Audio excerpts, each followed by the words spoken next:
meditar aqui no texto da Palavra do Senhor nessa noite. Eu acredito que nós que estamos aqui, nós já lemos várias vezes esse texto, mas ele mostra para nós aqui verdades muito importantes para esse tempo, porque nós precisamos ter uma vida avivada. Você concorda comigo? O próprio Cristo nos chama para ter uma vida avivada, o próprio Cristo nos comissionou para isso.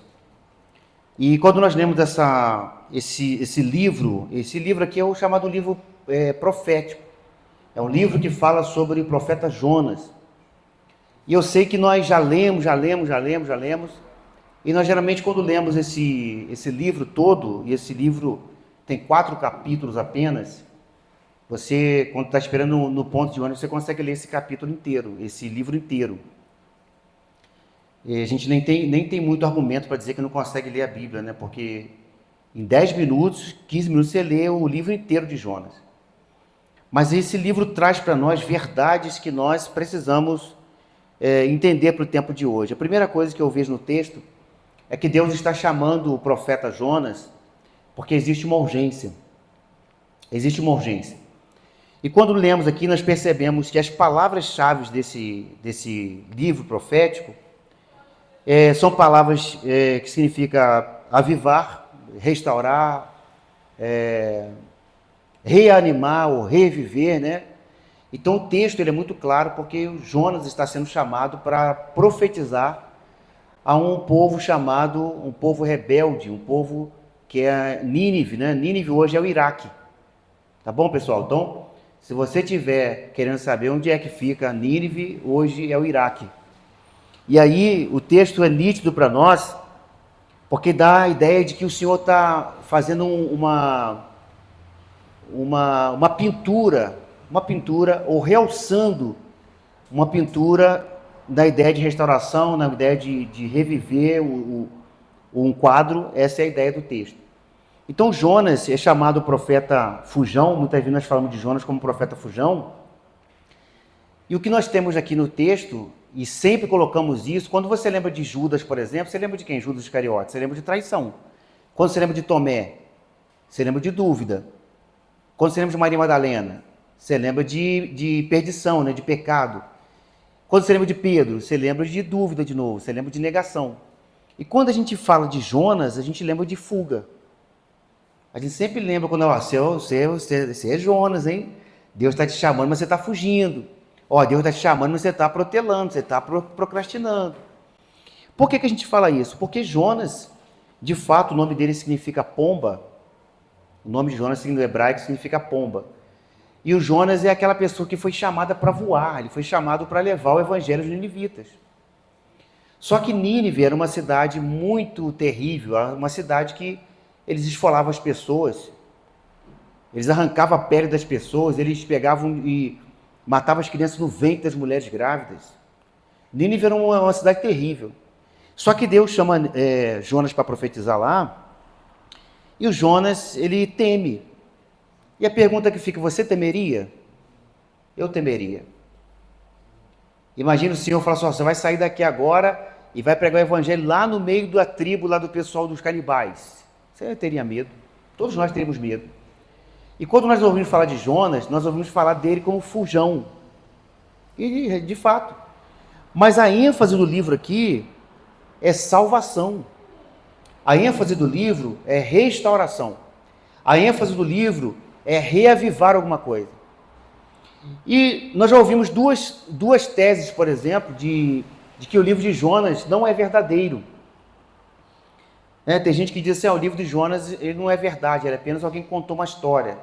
Outros dizem assim, o livro de Jonas é uma lenda. Por que eles dizem que é uma lenda? Porque seria impossível um peixe engolir um homem.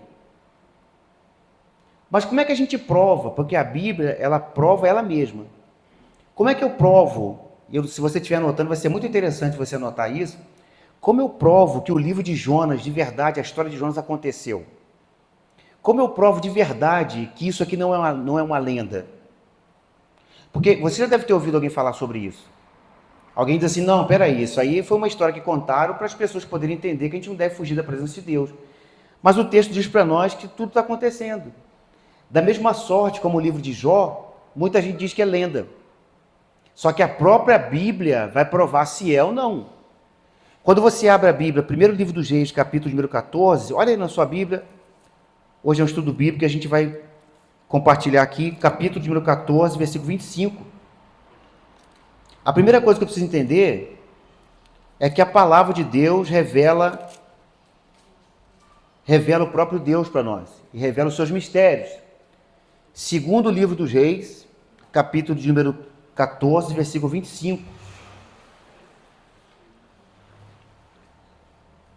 Segundo o livro dos Reis, capítulo 14, 25. Olha o que diz a Bíblia para nós.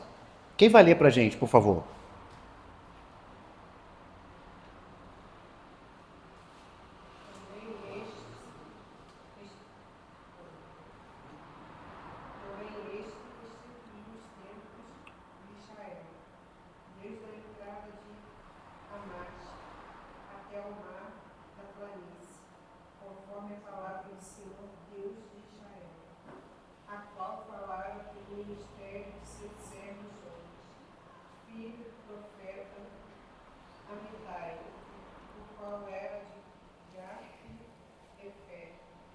Olha que é isso mesmo.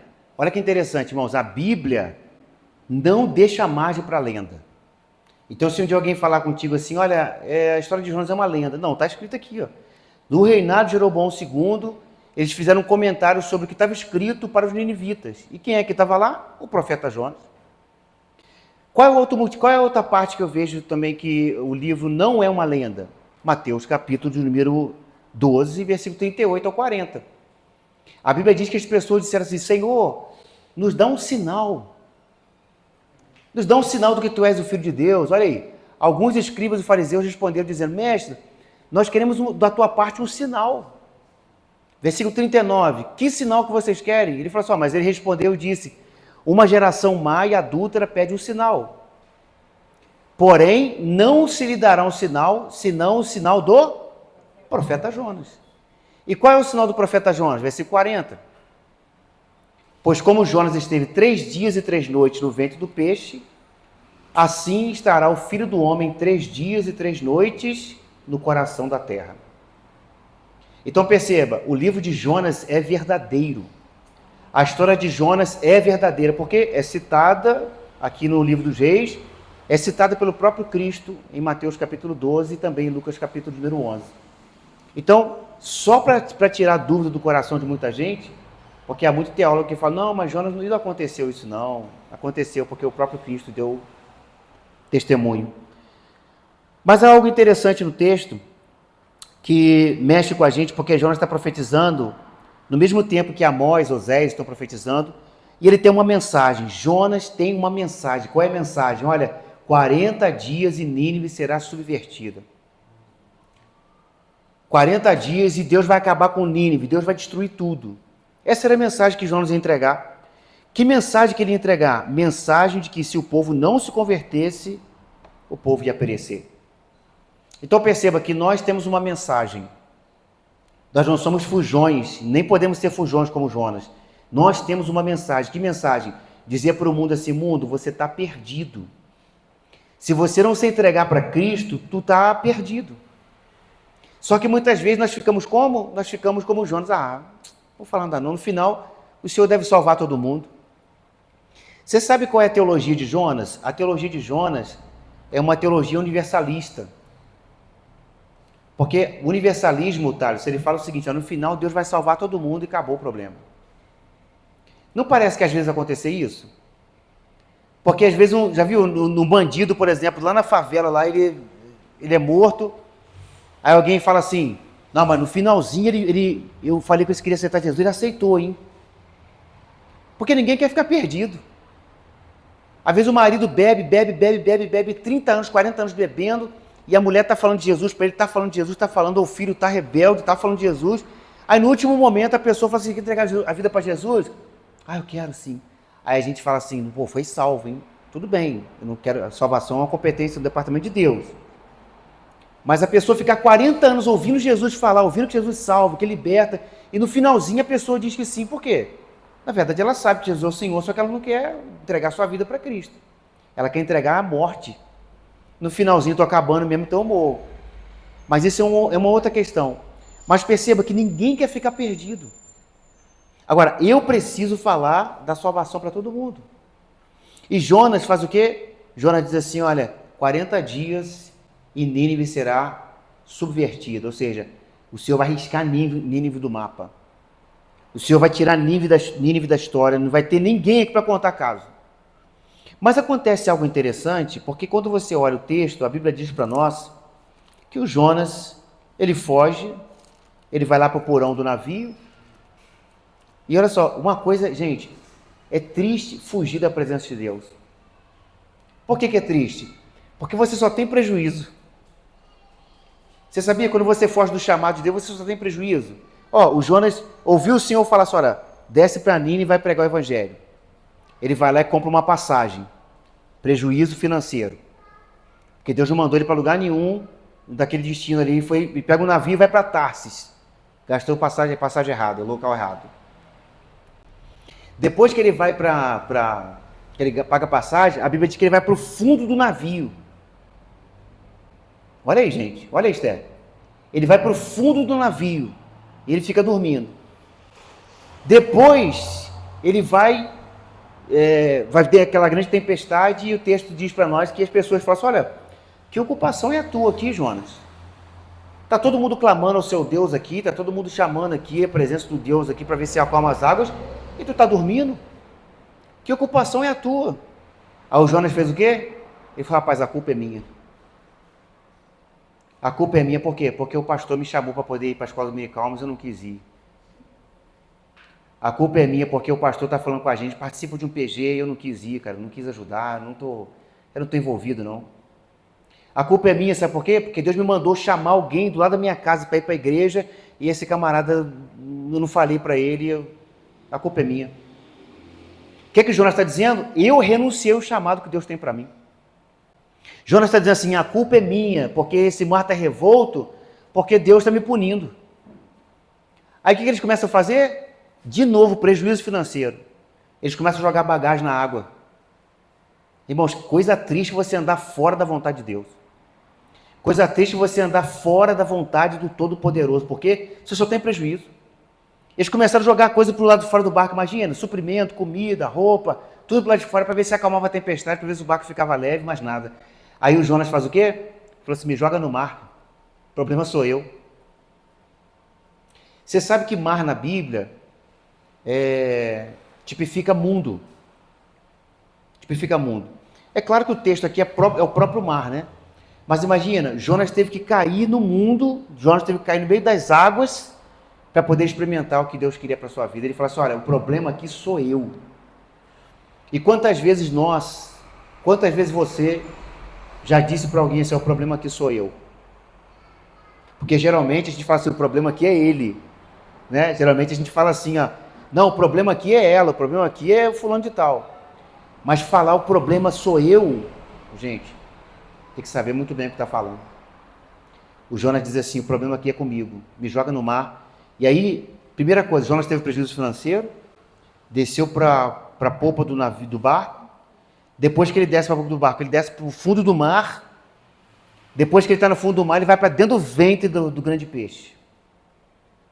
Olha só, gente, forinha da vontade de Deus. Agora, a verdade é, Deus chamou a gente para fazer alguma coisa? Chamou. Se Ele chamou, Ele garante. Se Deus me chamou para fazer alguma coisa, Diego, Deus garante aquilo que Ele fala. Deus cumpre o que promete. Então, se Deus manda você ir para algum lugar, você pode ir, que você não vai ter nenhum problema. Deus vai te ajudar lá. A grande questão é que a gente acha que a gente vai com a nossa própria competência. O Jonas pensou assim, puxa, o que eu vou fazer lá? Mas aí o Jonas vai, cai no mar, você conhece a história. E a palavra do Senhor diz depois que o peixe joga Jonas à praia e ele tem que pagar a passagem de novo agora para ir para o lugar certo. Porque o peixe não vomita o Jonas em Nínive, porque Nínive não tem mar, né? O Iraque não tem mar. O que o Jonas faz? O Jonas é cuspido em outro lugar. O que o Jonas faz? Paga a passagem de novo. Agora eu vou fazer direitinho, né? Agora eu vou cumprir o chamado direitinho. Então como é que faz? Eu vou pagar a passagem, vou para o lugar certo. Só que quando o Jonas chega lá, o Jonas faz o seguinte, o Jonas ele quer ficar calado. Porque na mente de Jonas, Deus é misericordioso. E Deus é ou não, gente? Deus é misericordioso. Só que há algo interessante que nós precisamos entender, que a misericórdia de Deus, muitas vezes não sobressai a justiça de Deus. Porque Deus é justo, Deus gosta das coisas corretas. E muitas vezes pensamos assim, não, Deus vai me livrar dessa, porque Deus é misericordioso. A mente de Jonas era assim. Jonas falou assim, quer saber uma coisa? Deus vai livrar todo mundo mesmo, vou ficar na minha, não vou pregar nada não. Ele se esconde debaixo de uma... O Senhor faz nascer uma boboreira, ele fica ali debaixo, enfim. E aí depois o bicho come aquela boboreira, e o Senhor fala assim, você não tem misericórdia do povo não? Porque você tem misericórdia da árvore, mas não tem misericórdia do povo. E aí o Jonas entra na cidade, que é o capítulo 3 que nós lemos. O Jonas entra na cidade e aí ele começa a falar a mensagem. Olha só, irmãos, como é que demora para poder fazer as coisas? Olha como Jonas demora para fazer as coisas. Jonas é letárgico, ele vai numa letargia, numa morosidade, ele vai lento para poder fazer a obra de Deus. Se ele tivesse ido de primeira, já tinha resolvido o problema. Mas o texto grita para nós que veio a palavra do Senhor a segunda vez. Há uma alegria no meu coração, sabe por quê? Porque Deus ainda dá segunda chance para nós. Há uma alegria no nosso coração, João, porque nós ainda temos uma segunda chance. Isso é maravilhoso. Às vezes você não consegue fazer agora, mas Deus fala assim, vou te dar mais uma chance, meu filho. Veio a palavra do Senhor a segunda vez e diz assim, vai à grande cidade de Nínive. E aí Jonas foi, levou a palavra de Deus, olha que maravilha. Levou a palavra de Deus, versículo que a gente leu aqui. Ele entrou na cidade, começou a falar, 40 dias em Nínive serão subvertidos e tal, e os homens de Nínive creram em Deus. Olha que versículo maravilhoso. Os homens de Nínive creram em Deus. Por que eles creram em Deus? Porque alguém falou. Por que eles creram em Deus? Porque alguém anunciou. Por que eles creram em Deus? Porque alguém ministrou sobre a vida deles. Você sabe que você pode ter um vizinho do teu lado lá, que ele não creu em Deus ainda porque ele não ouviu. Porque a Bíblia diz que o Evangelho, aliás, a fé vem pelo ouvir, e ouvir a palavra de Deus. Então, às vezes, eu só preciso falar. O texto prova para nós que quando Jonas levanta uma palavra, os homens da cidade creram. E automaticamente, com essa crença, vem um resultado. E qual é o resultado? Os homens entenderam que era Deus que estava falando. O Deus que estava falando na boca de Jonas é o mesmo Deus que está falando com a gente aqui hoje. É o mesmo Deus que tem falado com você andando pelo caminho, tem falado com você na escola bíblica, tem falado com você na sua casa, é o mesmo Deus. Olha que lindo. Capítulo 3, versículo de número 5. Depois que eles creram, eles proclamaram um jejum.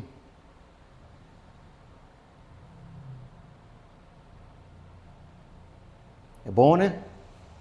Eles proclamaram um jejum. Quanto tempo você não jejua, irmão? Não precisa responder aqui não. Quanto tempo você não jejua?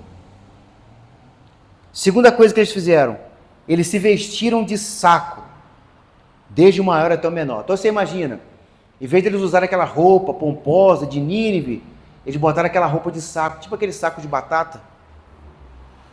Você pensou, todo mundo andando na rua com aquele pano de saco, porque humilhação. E a Bíblia diz, humilhai-vos debaixo da potente mão de Deus, e ele a seu tempo vos exaltará. Eles foram humilhantes diante de Deus, porque sabiam que tinham pecado.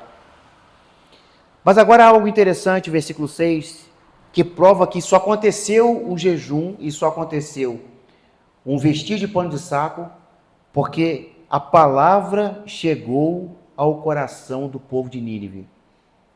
E também chegou ao coração do rei, e o rei se levantou do trono, tirou seus vestidos, cobriu-se de saco e assentou-se sobre a cinza.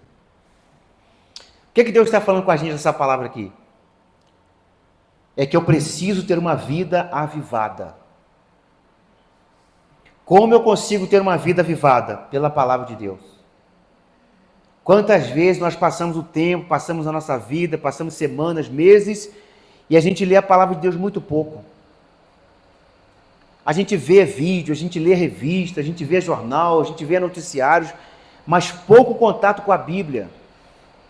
O texto está dizendo que quando a palavra de Deus chegou no coração dos ninivitas, eles ficaram com o coração tão constrangido que eles faziam: a gente tem que jejuar, a gente tem que orar um pouco mais, a gente tem que se vestir de pano de saco, a gente tem que se quebrantar diante de Deus. E veja o que eles fizeram. Eles fizeram exatamente isso que eu estou fazendo. O coração deles foi encharcado de um arrependimento que o coração deles não conteve tanto poder. Capítulo 3, versículo 10. Quem pode ler para nós? Deus viu as obras deles, como se converteram no seu mau caminho, e Deus se arrependeu do mal que tinha dito lhes faria e não fez. Maravilha. Irmãos, olha só. Deus já tinha falado que ia destruir a cidade, sim ou não? Sim, destruir a cidade. Só que o coração do povo mudou o que Deus ia fazer. É o que o texto está dizendo. O texto fala assim: Deus se arrependeu do mal que falou que ia fazer. Ué, Deus se arrepende? Se arrepende nesse aspecto, sim. Porque o arrependimento de Deus não é arrependimento de pecado como nós temos. O arrependimento de Deus é um arrependimento circunstancial. Então, vamos supor, Deus fala assim: olha, eu vou fazer isso se você não fizer aquilo. Mas se a pessoa obedecer, o Senhor tira aquele mal. É o que aconteceu. O Senhor falou assim: olha, eu vou destruir. Mas como o povo ouviu a palavra de Deus, o Senhor falou: então eu não vou fazer mais. Esse é o arrependimento de Deus. Deus voltou atrás do que ia fazer por conta da circunstância do homem. O capítulo 4, versículo 11, prova mais uma vez que assim que Jonas recebeu a mensagem de Deus, o Senhor fala assim com ele, versículo de número 11: eu não hei de ter compaixão, Jonas, da grande cidade de Nínive, em que estão mais de 120 mil homens que não sabem discernir entre a mão direita e a mão esquerda, e também muitos animais. O Jonas estava preocupado, Gustavo, com a boboreira que tinha nascido num dia e tinha morrido de tarde. Aí o Senhor falou: Jonas, você está preocupado com a boboreira, com uma pé de abóbora? Você está preocupado com planta? Você está preocupado com isso que eu fiz nascer num dia e morrer no outro? Você tem que estar preocupado com as pessoas que estão em Nínive. Tem mais de 120 mil homens que não sabem discernir o que é a mão direita e o que é a mão esquerda. E aqui, irmãos, claro que ele está usando aqui uma metonímia, né? Uma metonímia, acho que é o nome correto de poder falar, uma figura de linguagem. Tipo assim, claro que eles sabiam o que é uma mão direita e uma mão esquerda. O que ele está dizendo é o seguinte: eles estão perdidos. É isso que Deus está dizendo, eles estão perdidos, eles não sabem direito o que fazer, não sabem se é a mão direita, se é a mão esquerda, eles estão perdidos, eles estão sem ação. Eles estão sem tato, eles estão sem saber o que fazer. E Deus fala assim: será que eu não teria compaixão deles? Será que eu não teria compaixão deles e dos animais? É o que Deus está dizendo para mim e para você nessa noite. Será que Deus não tem misericórdia das pessoas que moram do lado da nossa casa? Será que Deus não tem misericórdia das pessoas que moram no meu prédio? Será que Deus não tem misericórdia dos seus clientes? Da gente poder falar para eles de Jesus Cristo? O texto diz que houve um avivamento em Nínive. O capítulo 3 de Abacuque, versículo 2, diz assim: aviva, ó Senhor, a tua obra no meio dos anos, e no meio dos anos a notifica. Deus está dizendo que no meio dos anos, no meio do momento, no meio do turbilhão, Deus tem que avivar a gente. Porque às vezes a gente começa bem, a gente vai bem, quando chega no meio do caminho a gente tende a parar. E o profeta Abacuque diz: aviva a tua obra no meio dos anos, e no meio dos anos a notifica. Agora, para que eu quero ser avivado? Será que ter avivamento na vida é para a gente poder se autopromover? Será que é para a gente dizer: olha, eu sou avivado, olha, eu tenho um avivamento?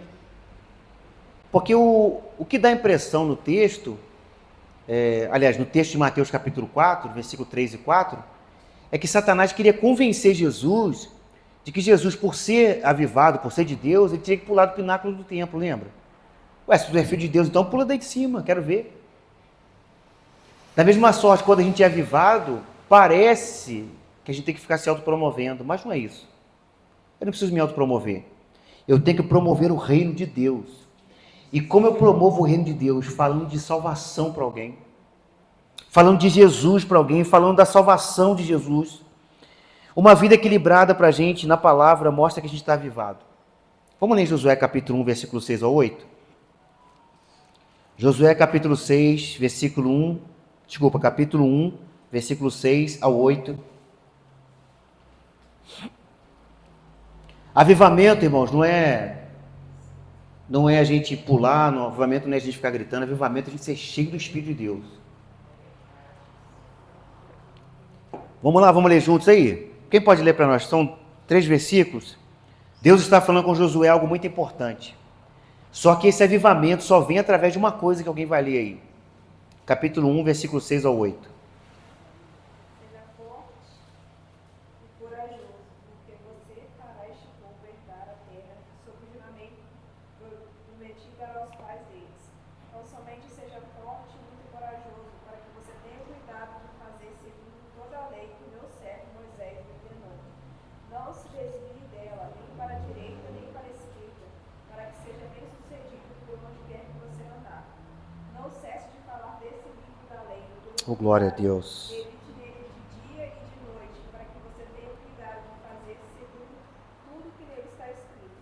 Então você prosperará e será bem sucedido. Oh, glória a Deus. Gente, é lendo o livro. É lendo o livro, não é fazendo outra coisa. O Senhor fala, Josué, você vai ser bem sucedido se você meditar na Bíblia de dia e de noite.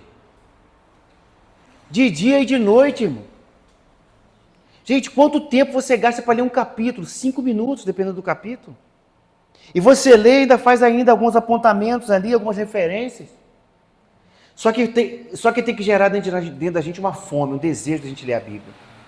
Uma vontade de ler a Bíblia, sabe? Se você estiver sem vontade, peça a Deus para gerar vontade no seu coração. Se você estiver sem vontade de ler a Bíblia, peça a Deus, Deus, gera em mim desejo de ler a tua palavra. Porque uma coisa que a gente não pode perder é a palavra de Deus. A gente pode perder tudo, gente, menos a palavra. Porque é a palavra que guia a gente. Quantas pessoas hoje procurando psiquiatra, psicólogo, terapeuta, e tudo bem, eles são importantes, mas a palavra de Deus tem tudo que a gente precisa. E a pessoa fala assim, gente, eu estou desesperado, eu não sei o que eu vou fazer. Se a gente parar um pouco, ler a Bíblia, orar, Deus responde. Eu preciso ler a Bíblia. Josué foi instruído a ler o livro da lei. Então, quando a palavra de Jonas chega no coração do rei, quando a palavra de Jonas chega aos ninivitas, eles começam a jejuar, eles começam a falar com Deus, eles começam a se vestir de pano de saco. Quem tem o verdadeiro avivamento não precisa fazer muita força. Você sabia? Quem está avivado não precisa fazer força. Por quê? Porque o Jonathan Eduardo já falou uma coisa interessante. Ele falou assim, olha, quando eu trabalho, eu trabalho. Agora, quando eu oro, Deus trabalha. Às vezes a gente trabalha muito. Por que a gente trabalha muito? Porque a gente ora pouco. Eclesiastes capítulo 10, versículo 10, a parte A, ele vai falar para a gente que como cortará a árvore se o machado estiver embotado. Você sabe o que é um machado embotado? É um machado sem corte. Então imagina, a gente sempre fala sobre isso, você está cortando uma árvore e o machado fica cego e a gente continua batendo na árvore com o machado cego. Não vai fazer nada, não vai cortar nada. Então eu preciso parar e afiar o meu machado. Eu preciso parar e falar, como é que eu afio o meu machado para cortar mais? Em oração. Como é que eu preparo o meu machado para cortar mais? Em jejum, em leitura da palavra, em comunhão com Deus. Quem tem o verdadeiro avivamento não faz muita força. E por último, o interessante aqui é que quando a gente tem a palavra de Deus, assim como a palavra chegou aos ninivitas, essa chama está sempre acesa no nosso coração. Irmãos, não dá para a gente viver um tempo mais em que a gente diz assim, eu tô cheio do Espírito Santo na segunda-feira. E na terça? Na terça eu dou uns tapas na minha mulher, na quarta eu xingo meu vizinho, eu faço os negócios errados, eu recebo uma propina. E na quarta? Na quarta eu vou para o culto. E na quinta? Na quinta eu volto ao status quo, igual segunda-feira. Eu falo um bocado de coisa errada, eu falo umas palavras torpes. Não dá para ser assim mais. Porque se eu estiver cheio do Espírito Santo, o fogo arderá continuamente sobre o altar e não se apagará. Levítico 6,10 fala sobre isso, que o sacerdote colocava ali o sacrifício, Deus enviava fogo do céu, E todos os dias o sacerdote tinha que ficar alimentando. Aí, Miguel, que benção, maravilha. O sacerdote vestirá sua veste de linho, vestirá as calças de linho sobre a sua carne, levantará cinza, e quando o fogo houver consumido o local sobre o altar, ele porá junto ao altar. Versículo 11, vamos lá. 11.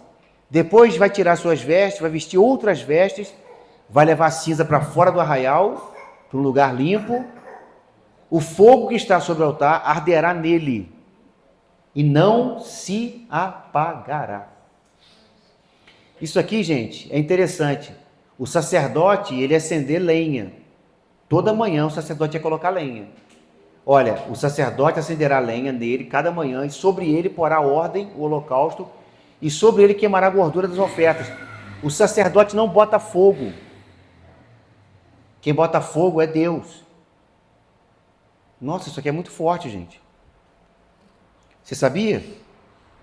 Já viu quando a pessoa chega e diz, levanta a mão, pula, salta agora, sai correndo. Não, isso aqui é o sacerdote querendo colocar fogo. Agora, quando você lê a Bíblia, a palavra toca no seu coração, você sente um negócio assim, tocar na sua alma, no seu coração, você fala, rapaz, Deus está falando comigo. Deus está aqui comigo, o Espírito Santo está ministrando no meu coração, eu preciso ser mais santo, eu preciso buscar mais a presença de Deus. O sacerdote não coloca fogo. Ele prepara o altar e vem o fogo do céu. Quando o fogo cai sobre o holocausto, pega fogo na lenha, Marcela, todo dia de manhã o sacerdote ia lá e colocava lenha. Por isso que o texto fala assim, olha, o fogo arderá continuamente sobre o altar e não se apagará. Porque o fogo vem de Deus, o fogo que vem de Deus não pode ser apagado.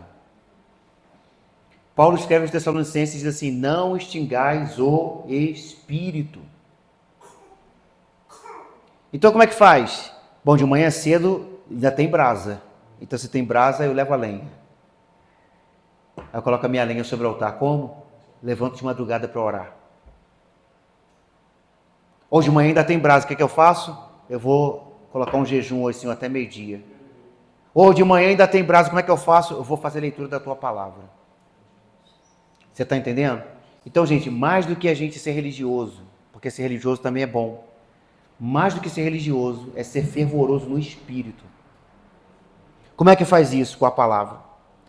Aí, após a confissão deles, tudo mudou, né? Tudo mudou. Aquela cidade que era uma cidade rebelde, uma cidade cruel, o texto diz para nós que eles começaram a crer. Divulgaram para o rei também comprou a ideia, o rei se vestiu de pano de saco, jejuou. Os homens e os animais serão cobertos de saco, clamaram fortemente a Deus, e eles se converterão cada um do seu mau caminho e da violência que há nas suas mãos. E eles disseram assim, quem sabe se Deus vai se voltar para a gente, hein? E Deus viu as obras deles, como se converteram do seu mau caminho e se arrependeu do mal que tinha feito, que lhes faria. Olha, gente, Deus está falando conosco nesse tempo. A gente tem que começar 2026, e o que vale em 2026 não são apenas as promessas, né? São as decisões que nós fazemos. As decisões que a gente faz mudam o nosso trajeto. Muito mais do que a gente desejar é a gente decidir. E aí, eu trouxe para vocês aqui, a gente pergunta assim, por que às vezes o avivamento não chega até a gente? Existe um livro do Leonardo Ravenhill que chama-se Por que tarda o verdadeiro avivamento? Você já leu? Não? Você quer anotar o nome do livro? Para você ler? Ou você não quer? Por que tarda o verdadeiro avivamento? Leonardo Ravenhill. Pega esse livro para você ler, gente. Toda hora que você lê ele, todas as vezes que você lê esse livro, você vai ter que ajoelhar uns 15, 20 minutos para orar. Porque ele te esmaga, sabe? Ele diz assim, por que tarda o pleno avivamento? Porque a gente não ora. É porque a gente gosta mais das coisas materiais, é porque a gente gosta mais da confusão, é porque a gente gosta mais do nosso lazer, é porque a gente gosta mais das nossas coisinhas. É porque às vezes tem pecado no meio da gente, a gente não quer deixar o pecado de estimação. E eu trouxe aqui, muitas vezes a gente pergunta, por que a gente não recebe verdadeiro avivamento? O avivamento na família, na nação, o avivamento pessoal. E eu trouxe uma lista aqui, para a gente pensar qual é o nosso obstáculo, muitas vezes, para a gente não ser cheio do Espírito Santo. Qual é o nosso obstáculo para que a gente, muitas vezes, não sinta o que outras pessoas estão sentindo? Quando você chega no culto, você vai embora e fala, rapaz, não senti nada hoje, tem alguma coisa errada. No culto, com certeza é comigo. Nossa, o Renan pregou hoje, mas não senti nada. É porque é a gente mesmo, porque a palavra de Deus está falando. Nossa, o pastor falou hoje, mas não senti nada, não entendi nada. É porque a gente não está ligado. Mas por que a gente não recebe esse verdadeiro avivamento? Isaías 59, 2. As nossas maldades separam a gente de Deus. Isaías 59, 2, 59, 1 fala assim, olha, a mão do Senhor não está encolhida para salvar, e nem os seus ouvidos agravados para que não possa ouvir.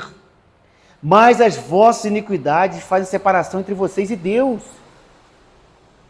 E às vezes a gente olha assim, Cleber, você fala assim, cara, eu nunca matei ninguém, eu nunca adulterei, eu nunca fumei um baseado, eu nunca tomei um copo de cerveja, eu nunca tomei cachaça, não, eu nunca fiz esse negócio, não, eu sou melhor do que o outro. A gente tem a mesma condição daquele que fez isso.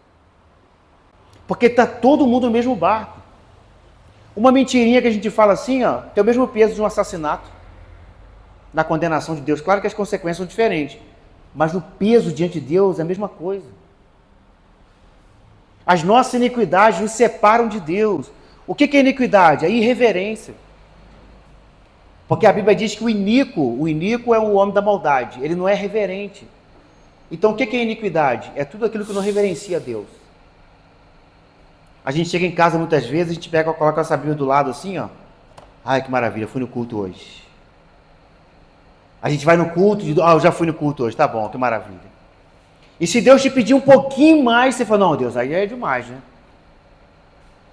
Se Deus falar assim, tá bom, você foi no culto, você chegou do culto, agora tem como você orar 10 minutos pra gente conversar? Ah, isso você tá querendo demais. A gente fala assim com Deus, talvez não falando, mas a gente fala vivendo. Por que a gente não consegue atingir a nossa vida de espiritualidade, de avivamento? Porque a gente precisa descobrir ainda onde estão nossos pecados. Dizer assim, Deus, eu estou pecando nessa área, eu estou falhando aqui. Então é absolutamente necessário que a gente retire o pecado de nós para que Deus haja. E eu trouxe algumas perguntas aqui. Essas perguntas vão doer no seu coração, porque doeu no meu. Mas anota, vê se você se encaixa em alguma dessas daqui e vê se faz sentido para você o que eu tenho falado. É possível que a gente seja culpado de algum delito e que Deus vai falar no nosso coração nessa noite. Primeira coisa, eu tenho perdoado a todos. Há em mim alguma malícia, a despeito de alguém, algum ódio, alguma violência, inimizade no meu coração? Eu conservo sentimentos e tenho recusado reconciliar-me com alguém? Porque às vezes a gente não reconcilia com alguém e a gente quer ser avivado. Não dá para ser avivado. Eu preciso ter em paz com a minha filha, preciso ter em paz com a minha esposa, preciso ter em paz com o meu irmão. E às vezes a gente fica assim, não, eu quero ser avivado, tá, mas tem algum problema, tem algum ressentimento, tem alguma coisa para eu consertar? Tem algum ódio no meu coração? Eu fico irado e meu peito ferve a cólera. É verdade que eu ainda perco a paciência. Quem já pediu paciência aqui, gente? Todo dia, toda hora? Romanos 5,3. Coloca para nós aí depois, esse Romanos 5,3. Então tá, eu fico irado. É verdade que eu ainda perco a paciência. A ira, ocasionalmente, me arrasta por onde ela bem entende. Pediu paciência aqui, ó. Aqui, ó. A tribulação produz paciência. Então, quando você pedir paciência, vai vir tribulação, né? Para produzir paciência. Seguindo. Há algum resquício de inveja no meu coração? Você olha para a casa do vizinho e fala, cara, eu queria ter uma casa igual essa daí. Você olha para o carro do camarada, rapaz, que carrão. Eu quero ter um carro desse aí. Inveja? Quando alguém é preferido e eu desprezado, eu me sinto degradado, a despeito de alguém. Eu tenho inveja daqueles que fazem ou sabem orar, falam bem, ou sabem fazer coisas melhores do que eu. Se a pessoa Marcela chega aqui e faz um discurso bonito, eu fico com inveja da Marcela. Não, a Marcela não podia fazer isso não, tem que ser eu. Não dá para ser avivado assim. Eu perco a paciência e fico irritado. As pequeninas coisas me irritam e me aborrecem. Ou antes, me mantenho sempre gentil, calmo, imperturbável em todas as circunstâncias. Eu me sinto ofendido com facilidade. Quando os outros deixam de notar minha presença ou passam distante de mim sem dirigir uma palavra, eu fico ofendido. Tem gente que é assim, né? A pessoa pode dizer, o fulano foi embora, nem falou comigo hoje. Será que ele está de mal comigo? Ah, vou tirar satisfação com ele. Eu vou falar, será que tem alguma coisa contra mim? São pessoas que não conseguem entender o propósito de Deus. Às vezes a pessoa saiu correndo, foi embora rápido porque tinha que pegar um ônibus, tinha que pegar um carro. Há algum orgulho no meu coração? Eu fico soberbo? Dou excessiva importância à minha posição e realização pessoal? Eu tenho sido honesto? Gente, tudo isso aqui atrapalha o nosso avivamento. Meus negócios são francos e estão acima de qualquer suspeita. O nosso metro tem realmente 100 centímetros? E o nosso quilograma tem 1000 gramas mesmo? Já pensou? Balança enganosa, não funciona. Eu sou bisbilhoteiro, fiz fofoca do meu próximo com alguém? Ih, Deus, pode correr aqui. Tenho caluniado o caráter alheio? Ajudei a espalhar histórias falsas sobre outras pessoas e me intrometo em questões alheias? Gente curiosa. Gente curiosa. Você ficou sabendo, menino, o que aconteceu? Olha, meu, gente, olha, meu, gente, vamos orar por ele. Já viu? Tem gente assim? Ah, ficou sabendo o que aconteceu? Nossa, não, em casa virou tudo de cabeça para baixo e tal. É, mas só Jesus, né? Vamos tirar um tempo de oração por ele. Pago o salário honesto para meus empregados? Eu tenho caluniado alguém? Eu tenho furtado? Porventura eu tenho me apossado de pequenas coisas que não me pertencem? Tem gente que vê uma caneta assim no lugar, vou pegar essa caneta para mim. Isso atrapalha também. Eu sou mundano, amo o esplendor, a pompa, a imodéstia desse mundo. Tenho sido culpado de pensamentos sensuais, permito que a minha mente acolha imaginações impuras e ímpias. Tenho cometido pecado de negligência na oração. Gente, não orar é um pecado. O Samuel fala assim, ai de mim, de pecar e não orar por vocês. Então, será que eu tenho negligenciado a oração? Quantas horas eu passo diante da televisão? Quantas horas eu gasto com esporte, lazer e outras atividades? Quantos capítulos da Bíblia eu costumo ler diariamente? Eu estudo a Bíblia? Eu amo a Bíblia? Eu tenho deixado de confessar a Cristo publicamente? Sinto vergonha de Jesus? Sinto a responsabilidade pela salvação de almas? Há no meu coração alguma compaixão por aqueles que perecem? São coisas que eu preciso analisar. Esses geralmente são elementos que influenciam na nossa dedicação à obra de Deus. Para eu poder ter uma vida avivada e ver pessoas do meu lado avivados, eu preciso limpar a minha alma. Eu preciso fazer uma lavagem, uma faxina na minha alma. E falar assim, Deus, eu preciso do Senhor, aviva o meu coração hoje, Senhor. E como é que eu faço isso? Pela palavra de Deus. Pela palavra de Deus. O salmista diz, eu escondi a tua palavra no meu coração, para eu não pecar contra ti. Ele também escreveu assim, como purificará o jovem o seu caminho? Como é que eu vou purificar o meu caminho? Observando segundo a sua palavra. Então, gente, para ser avivado, só a palavra de Deus. E eu aconselho você, se você não começou ainda, 26, lendo a Bíblia toda, é o momento de começar. Ah, mas eu não consigo ler tudo, eu preciso parar. Então, lê só o Novo Testamento. Ah, mas eu não consigo, então pega os livros, começa a ler, vai ler. Quando você ler, Deus vai começar a te avivar. Aí você vai chegar aqui na igreja e eu quero ser voluntário, eu quero ajudar na recepção, eu quero ajudar na escola bíblica, eu quero um lugar para mim no PG, eu quero trabalhar. Meu Deus, eu quero trabalhar para o meu Senhor. Deus está chamando a gente para esse tempo. Esse tempo da gente estar avivado, vivendo Jesus, amando Jesus, porque a sua palavra é a única fonte de inspiração para a gente ser avivado. Não tem outro lugar, gente. Eu não sei se você já passou o dia e aí você terminou e você falou assim, está faltando alguma coisa. E você já tomou café, você já comeu, você já almoçou, você já tomou água, só que está faltando alguma coisa. Quando você lê a palavra, pronto, está tudo resolvido. Então eu aconselho você a começar pela manhã. Assim que amanhecer, já separa um tempo com Deus. Deus, eu estou aqui, Senhor. O que você vai falar hoje? Mas não chega assim, Senhor, em nome de Jesus, não. Já ajoelha e fala, Deus, fala comigo primeiro, depois eu falo.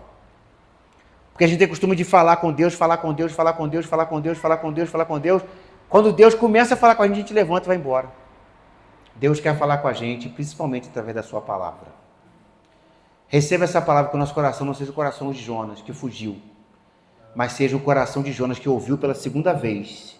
Deus está nos chamando, Deus está nos convocando para fazer o ID dele, para fazer o nome dele ser glorificado e pregarmos o evangelho em tempo e fora de tempo. Quero convidar você para a gente fazer uma oração nessa noite.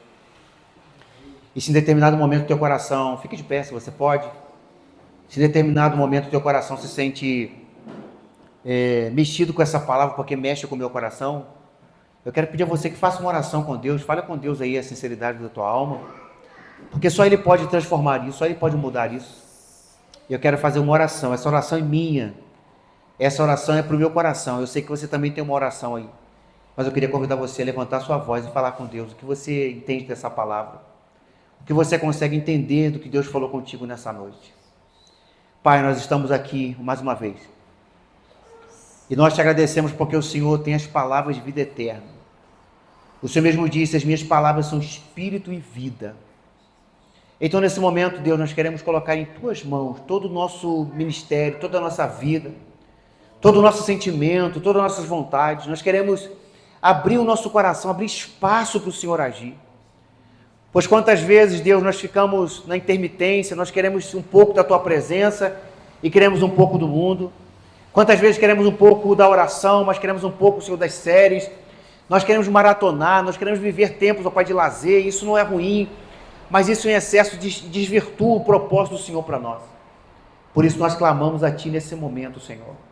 Nos ajuda para que o nosso coração esteja avivado, porque o rei de Nínive, ele ouviu a palavra que Jonas liberou e ele foi tocado no coração. As pessoas que moravam em Nínive também ouviram a palavra do Senhor e elas creram em Jesus. E que assim seja as pessoas que andarem com a gente, que elas ouçam da nossa boca, Jesus é o Senhor, e elas creem no Senhor como Salvador das vidas delas. Ó Pai, nós oramos ao Senhor nesse momento. Eu oro pela minha vida, eu clamo pela Tua presença na minha vida, eu clamo pela Tua presença na vida dos meus irmãos que estão aqui nessa noite, eu clamo pela Tua intervenção, que o nosso coração não se afaste de Ti, Senhor, que o nosso coração não se afaste da Tua presença, mas viva o sobrenatural de Deus aqui na terra. Nós clamamos a Ti, nós oramos, porque nós oramos em nome do Senhor Jesus, o Todo-Poderoso, aquele que chama, aquele que capacita e aquele que produz fruto no coração do homem. Assim nós cremos e oramos